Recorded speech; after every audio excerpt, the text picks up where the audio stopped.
వేదిక మీద ఉన్నటువంటి పెద్దలకు మరి వేదిక ముందున్నటువంటి పెద్దలందరికీ కూడా ఉపాధ్యాయ దినోత్సవ శుభాకాంక్షలు తెలియజేస్తూ మరి ఉపాధ్యాయ దినోత్సవాన్ని ఒక పండుగల మరి జరపడానికి అవకాశం కల్పించినటువంటి గౌరవ అచ్చంపేట శాసనసభ్యులు ఎమ్మెల్యే సార్ గారికి ప్రత్యేకంగా ధన్యవాదాలు తెలియజేసుకుంటూ మరి ఈరోజు మనం ఒక ఉపాధ్యాయ స్థాయికి మరి వచ్చినామంటే ప్రభుత్వ బడులే కారణం. మనందరం కూడా ప్రభుత్వ బడుల్లోనే చదువుకొని మొదటి జనరేషన్ తోటి ఇక్కడ ఉపాధ్యాయులుగా మరి రావడం జరిగింది.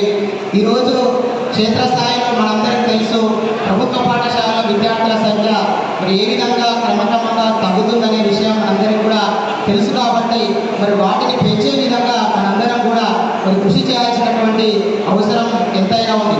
ఎందుకంటే మరి గతంలో మన తాతలు కానీ మన తండ్రులు కానీ మన ముత్తాతలు కానీ ఎవరికి చదువుకోవడానికి మరి అవకాశం లేనటువంటి పరిస్థితులలో మరి ఇక్కడ ఉన్నటువంటి సావిత్రిబాయి ఫులే గారు, జ్యోతిరావు ఫులే గారు మరి ఆ రోజులలో మరి పాఠశాలలు బాలికల కోసం సమాజంలో అత్యధికులుగా ఉన్నటువంటి బహుజనులుగా చెప్పబడుతున్నటువంటి ఎస్సీలు, ఎస్టీలు, బీసీలు, మహిళలందరి కోసం మరి పాఠశాలలు ఏర్పాటు చేసి మరి విద్యను అందించడం జరిగింది.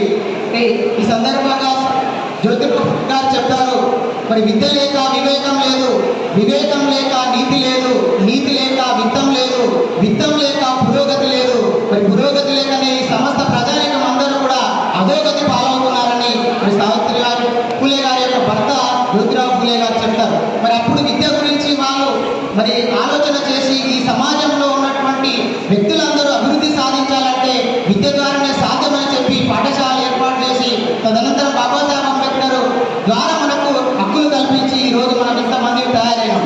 మనం ప్రభుత్వ పాఠశాలలో చదువుకొని ఈ స్థాయికి వచ్చినటువంటి మనము మరి మన కళ్ళ ముందరలోనే మనం చదివేటువంటి మనం చదువు చెప్పేటువంటి బడులు మన కళ్ళ ముందరలోనే కనుమరుగయ్యే పరిస్థితి ఉంది.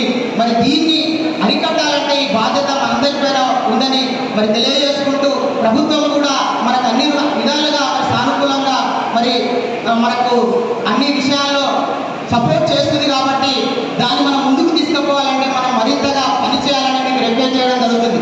ఎందుకంటే మన దగ్గరకు వచ్చేటువంటి విద్యార్థులందరూ కూడా ఒక 20-30 సంవత్సరాలు వెళ్ళిపోతే వెనక్కి వెళ్తే మరి మనలాంటి పిల్లలే మన దగ్గర ఉన్నారు. కాబట్టి మరి వాళ్ళకు నాణ్యమైన విద్య అందించాలని పేరున మీ అందరికీ కూడా రిక్వెస్ట్ చేసుకుంటూ మరి సార్ చాలా అందరూ చెప్పడం జరిగింది.